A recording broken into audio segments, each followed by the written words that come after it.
Assalamualaikum warahmatullahi wabarakatuh. Nama saya Hidayat, NIM 20030631 akan menjawab pertanyaan-pertanyaan dari UTS Biokimia. Pertanyaan pertama, sebutkan 6 hal-hal yang dipelajari dalam biokimia. Yang pertama, struktur kimia dan bentuk 3 dimensi molekul biokimia. Yang kedua, interaksi antar biokimia. Yang ketiga, sintesis dan degradasi biomolekul dalam sel. Yang keempat, ada perolehan dan pemanfaatan energi dalam sel. Yang kelima, ada mekanisme pengorganisasian biomolekul dan pengkoordinasian biomolekul. Yang keenam, ada penyimpanan, pemindahan dan ekspresi informasi genetika. Soal yang kedua, apa yang dimaksud dengan katabolisme dan anabolisme dan contoh-contohnya? Anabolisme adalah suatu reaksi kimia penyusunan molekul-molekul sederhana menjadi molekul-molekul kompleks. Biasanya reaksi anabolisme ini akan membutuhkan energi, contohnya fotosintesis. Yang kedua, katabolisme. Katabolisme adalah proses pemecahan molekul-molekul kompleks menjadi molekul-molekul sederhana. Biasanya pada proses katabolisme ini akan menghasilkan energi, contohnya respirasi aerob dan respirasi anaerob. Soal yang ketiga, jelaskan lintasan dalam karbohidrat dengan menggunakan skema yang saudara buat langsung pada dalam pengambilan video UTS. Karbohidrat.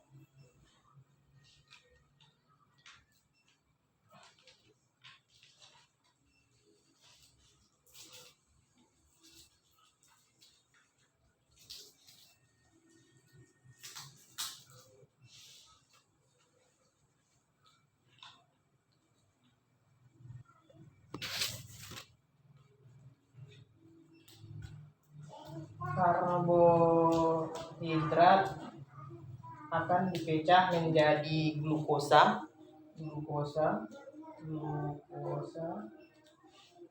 pecah menjadi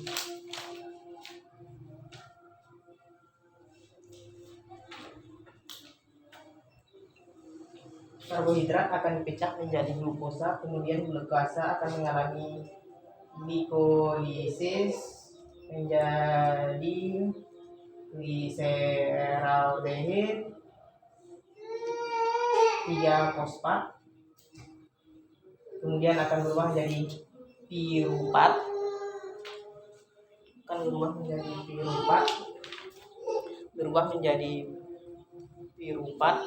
kemudian akan berubah menjadi asetil koenzim A, kemudian akan berubah akan masuk ke dalam siklus asam sitrat,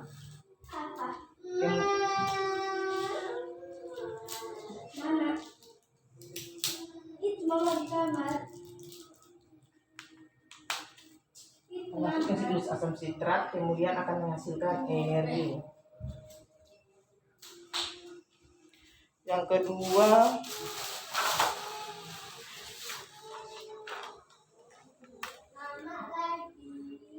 soal yang ketiga, yang keempat, jelaskan bagian terjadinya proses keseimbangan energi dan keseimbangan energi dapat terjadi dengan menggunakan skema.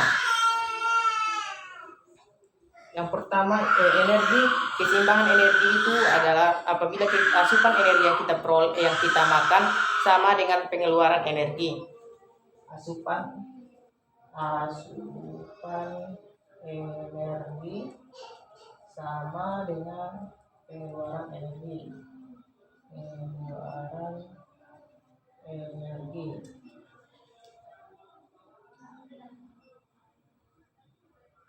Makanan yang kita makan akan diolah menjadi nutrien nutrien. Kemudian sebagian akan disimpan,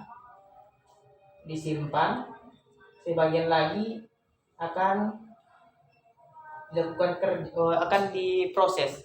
Ada proses kerja eksterior, kedua kerja anterior. Kemudian dari kerja eksterior ini akan menghasilkan energi panas. Apabila nanti energi yang disimpan akan diolah kembali menjadi kerja. Kemudian yang selanjutnya nomor 5, jelaskan 3 cara menghitung total penggunaan energi TEE. Tiga cara untuk menghitung total energi atau TEE. Yang pertama itu dengan BMR atau laju metabolik basal. Yang kedua ada diet induced thermogenesis atau DIT. Yang ketiga ada adikti energi cross. Selanjutnya nomor 6, jelaskan 3 cara yang dapat dilakukan oleh tubuh ternak dalam mempertahankan glukosa. Ternak akan mempertahankan glukosanya dengan cara memakan bahan-bahan makanan yang mengandung glukosa, kemudian istirahat dan tidak melakukan aktivitas yang sangat besar atau sangat menguras tenaga. Yang ketujuh, jelaskan 6 reaksi metabolisme yang terjadi ketika glukosa adalah meningkat. Terjadi 6 proses. Yang pertama itu glikolisis, yang kedua ada glikogenesis, yang ketiga ada HMP-san, yang keempat ada oksidasi piruvat, yang kelima ada siklus asam sitrat, dan yang terakhir penyimpanan bahan makanan. Yang pertama kita masuk ke glikolisis. Glikolisis itu dimulai dari glukosa. Glikolisis ini terjadinya di sitoplasma. Terjadi pengubahan glukosa menjadi piruvat. Glukosa yang pertama, glukosa akan diubah menjadi glukosa 6-fosfat oleh bantuan enzim heksokinase. Kemudian berubah menjadi fruktosa 6-fosfat dengan bantuan enzim isomerase.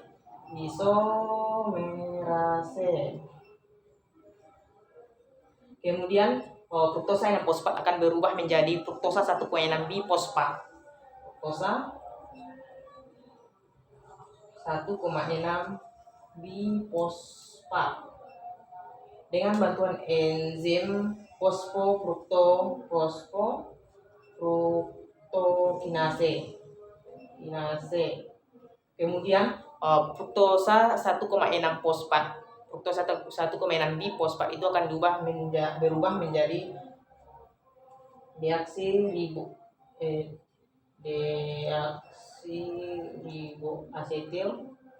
aseton fosfat, deaksiriaseton fosfat dengan bantuan enzim aldolase. Kemudian dehidroksiaseton fosfat ini akan diubah menjadi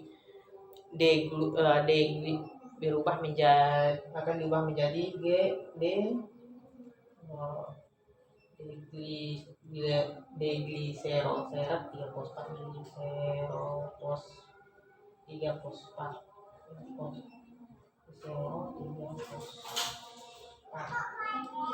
Kemudian akan diubah menjadi 1,3 fosfogliserat.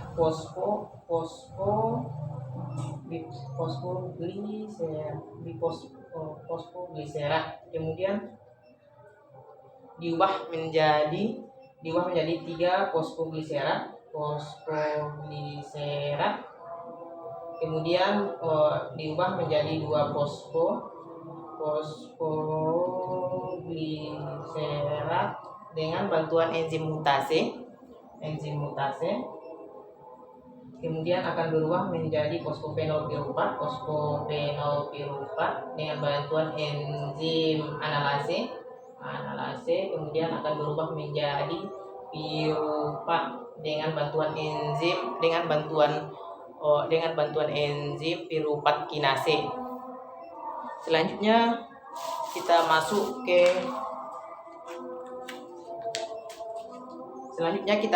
ke proses glikogenesis.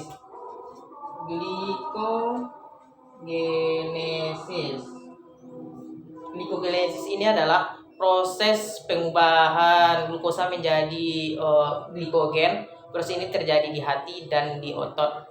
Prosesnya pertama itu glukosa akan berubah menjadi glukosa 6-fosfat dengan bantuan enzim. Apabila di otot akan menggunakan enzim heksokinase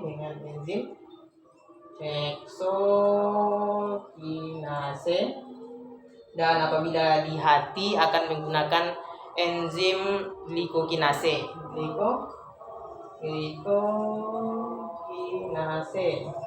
Kemudian glukosa yang fosfat tadi akan diubah menjadi glukosa 1-fosfat.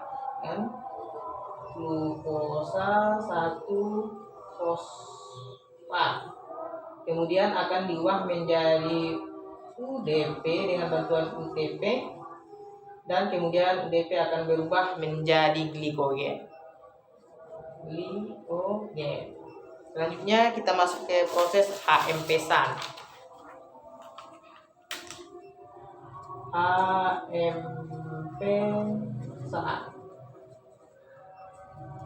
HMP-SAN ini proses perubahan glukosa menjadi pentosa 5-fosfat. Pentosa 5-fosfat ini berguna untuk pembentukan DNA, RNA, ATP, dan dan koenzim A.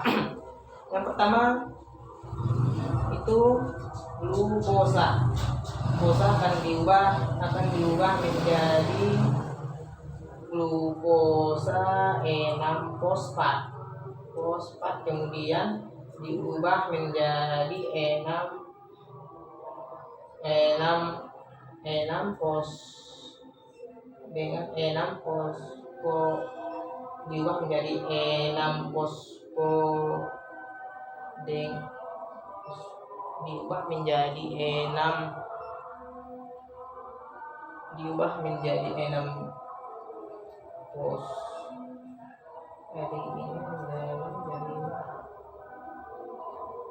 6-fosfonukleat, kemudian diubah menjadi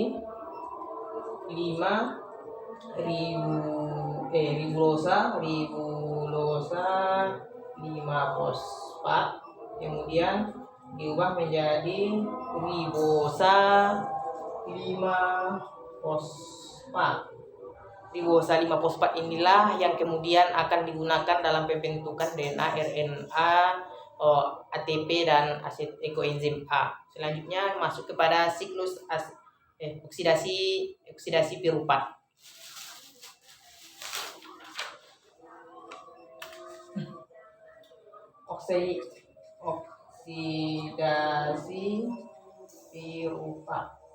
Oksidasi piruvat ini terjadi di matriks mitokondria. Oksidasi piruvat akan terbagi menjadi 2, yaitu 1 atom C dan 2 atom C.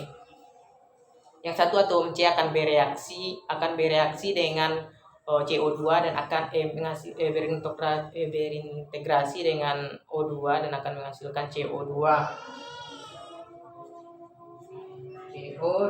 Kemudian yang sedangkan dengan 2 atom C akan bereaksi dengan koenzim A dengan koenzim A dan akan menghasilkan asetil koenzim A. Kemudian apabila keduanya bersatu akan terjadi pelepasan elektron dalam bentuk hidrogen, kemudian akan ditangkap oleh NAD+ dan akan menghasilkan NADH. Jadi dari proses oksidasi piruvat ini akan dihasilkan satu CO2, satu asetil koenzim A dan satu NADH. Selanjutnya masuk kepada siklus asam sitrat. Siklus asam sitrat terjadi di mitokondria. Yang pertama itu dimulai dengan asetil koenzim A. Asetil CoA akan diubah menjadi sitrat dan akan diubah menjadi isositrat. Dan isositrat akan berubah menjadi alfa dengan alfa ketoglutarat, dan perubahan isositrat menjadi alfa ketoglutarat ini akan menghasilkan NADH dan CO2. Kemudian alfa ketoglutarat akan berubah menjadi suksinil CoA. Di situ juga akan menghasilkan NADH dan CO2. Kemudian suksinil koenzim A akan berubah menjadi suksinar dan akan menghasilkan ATP. Suksinat akan berubah menjadi pumalat dan pumalat akan menghasilkan FADH. Dan kemudian pumalat akan berubah menjadi malat, kemudian malat berubah menjadi oksalosetat. Perubahan malat menjadi oksalosetat ini akan menghasilkan NADH. Kemudian oksalosetat ini akan menjadi koenzim A. Dari siklus asam sitrat ini akan dihasilkan 3 NADH, 1 FADH, 1 ATP dan 2 CO2. Selanjutnya semua hasil dari energi yang dihasilkan oleh proses-proses tersebut akan disimpan. Selanjutnya kita masuk kepada nomor yang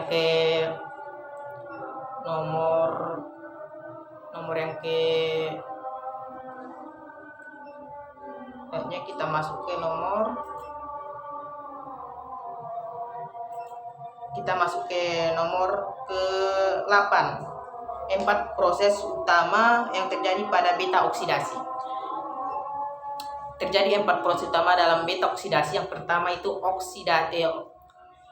dalam beta oksidasi. Yang pertama oksidasi atau dehidrogenase. Asetil koenzim A akan mengalami dehidrogenasi oleh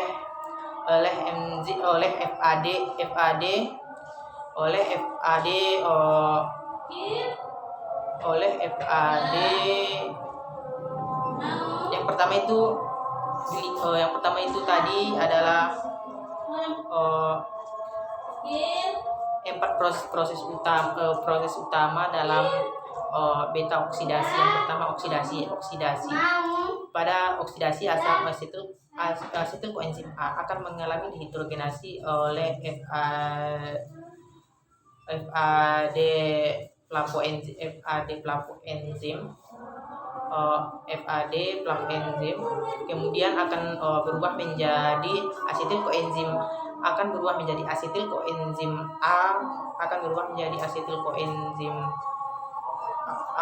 menjadi asetil koenzim A dehidrogenase, kemudian akan membentuk ikatan double antara C2 dan C3. Kemudian yang kedua ada hidrasi enoil koenzim A yang akan mengalami hidrotase untuk menghindari ikatan rangkap tadi, sehingga membentuk beta hidroksilasi. Kemudian yang ketiga terjadi oksidasi kembali oksidasi kembali atau dehidrogenasi. Yang kedua, pada proses ini akan dihasilkan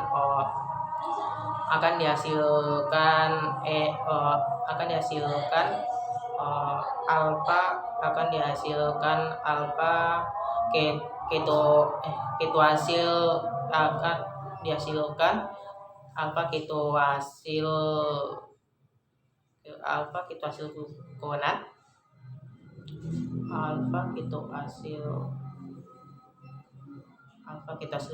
Kemudian yang keempat ada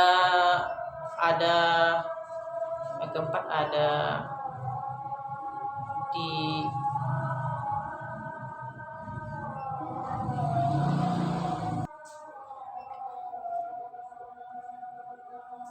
Yang keempat ada teolisis. Teolisis adalah proses terakhir dari beta oksidasi. Dari beta oksidasi. Proses ini akan melepaskan dua karbon, yaitu asetil koenzim A dan asil koenzim A. Soal yang ke-9, jelaskan 4 proses yang terjadi sebagai bentuk biosintesis lipid di dalam tubuh. Ada 4 proses. Yang pertama itu lipolisis. Lipolisis itu adalah proses pemecahan lemak di dalam tubuh. Lipolisis adalah proses pemecahan lemak di dalam tubuh dengan menggunakan enzim dan air atau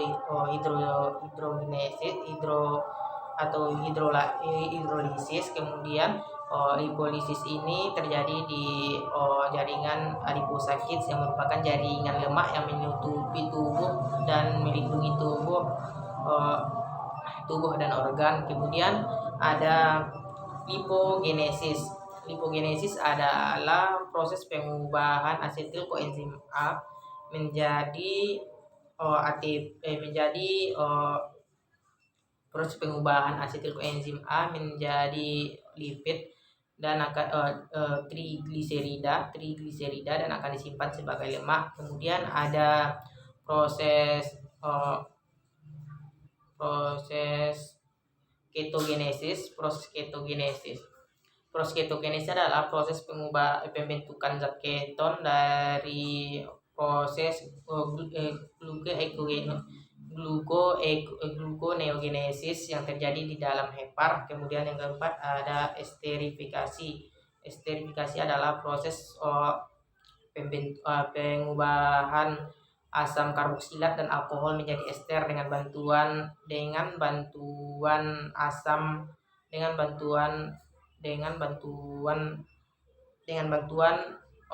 katalis asam.